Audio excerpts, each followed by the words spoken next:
গতকালকে সাভারে এনসিপির পথযাত্রায় হামলার ঘটনা ঘটেছে। সেইখানে নাহিদ দাঁড়িয়ে দাঁড়িয়ে স্লোগান দিচ্ছে যে সাভারে হামলা কেন, তারেক রহমান জবাব দে।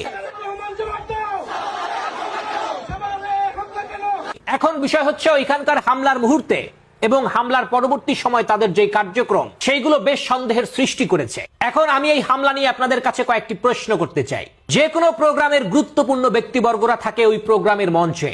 এখন যদি কারো অসৎ উদ্দেশ্য থাকে তাহলে হামলার লক্ষ্যবস্তু হবে ওই প্রোগ্রামের মঞ্চ। কিন্তু গতকালকে দেখা গেল যে মঞ্চের দিকে কোনো হামলা হয়নি, হয়েছে মঞ্চ থেকে অনেক সামনে, যেখানে দর্শকরা বসেছিল। এরপরে কোনো একটি প্রোগ্রামে যদি হামলা হয় তাহলে সেই প্রোগ্রামের মঞ্চে থাকা ব্যক্তিবর্গদের মধ্যে এক ধরনের ছুটোছুটি দেখা যায়, মানুষের মনে আতঙ্ক সৃষ্টি হয়। কিন্তু গতকালকে ওই হামলার ঘটনার পর স্টেজে থাকা কোনো ব্যক্তির মুখে সেই আতঙ্কের ছাপ খুঁজে পাওয়া যায়নি। এরপরে হামলার সময় যখন মঞ্চে দাঁড়িয়ে দাঁড়িয়ে স্লোগান দিচ্ছিল সাভারে হামলা কেন, তারেক রহমান জবাব দে, তখনও কিন্তু স্টেজের সামনে ককটেল বিস্ফোরণের ধোঁয়া উড়েছে। কিন্তু তাৎক্ষণিকভাবে সার্জিসের হাতে একটি স্যান্ডেল দেখা যায় যেখানে রক্ত মাখা।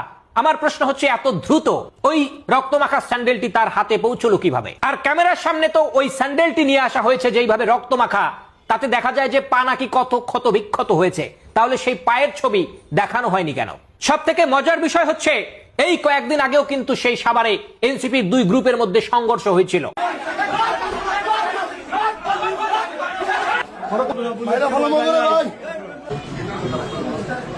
এই প্রশ্নের উত্তরগুলো আমরা খুব দ্রুত জানতে চাই।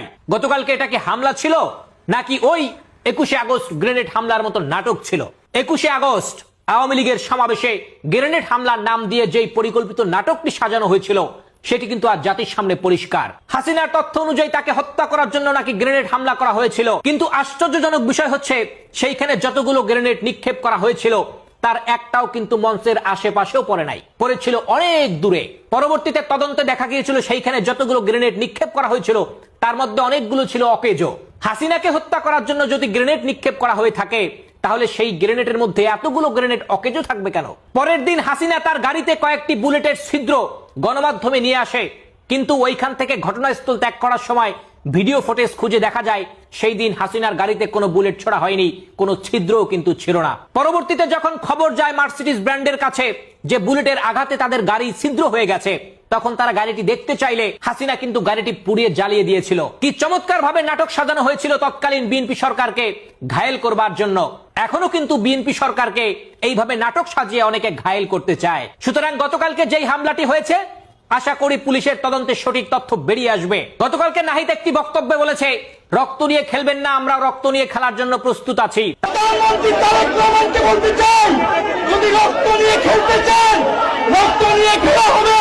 তার মানে আপনারা কি সব সময় দেশের মধ্যে অরাধক সৃষ্টি করে মানুষের রক্ত নিয়ে খেলতে চান? আপনাদের একটা কথা স্পষ্ট ভাবে মনে রাখা উচিত, জুলাই কিন্তু একদিন দুই দিনে আসে নাই। জুলাইতে বাংলাদেশের সকল মানুষ রাস্তায় নেমে এসেছিল, কারণ 17 বছর ধরে বাংলাদেশের প্রত্যেকটি মানুষ হাসিনার ফ্যাসিবাদী শক্তির দ্বারা নির্যাতিত হয়েছিল। দেশের মানুষের পিঠ থেকে গেছিল দেয়ালে, সেই কারণেই তারা রাস্তায় নেমেছিল। সুতরাং আপনারা যদি মনে করেন আবার আপনারা একটা ডাক দিবেন, সবাই নেমে আসবে, আবার জুলাই হবে, বিএনপি সরকারের পতন হবে, আপনারা ক্ষমতায় বসবেন, যদি ঘুমিয়ে ঘুমিয়ে আপনারা সেই স্বপ্ন দেখতে থাকেন তাহলে স্বপ্ন দোষ হবে, কখনো সেই স্বপ্ন বাস্তবায়ন হবে না।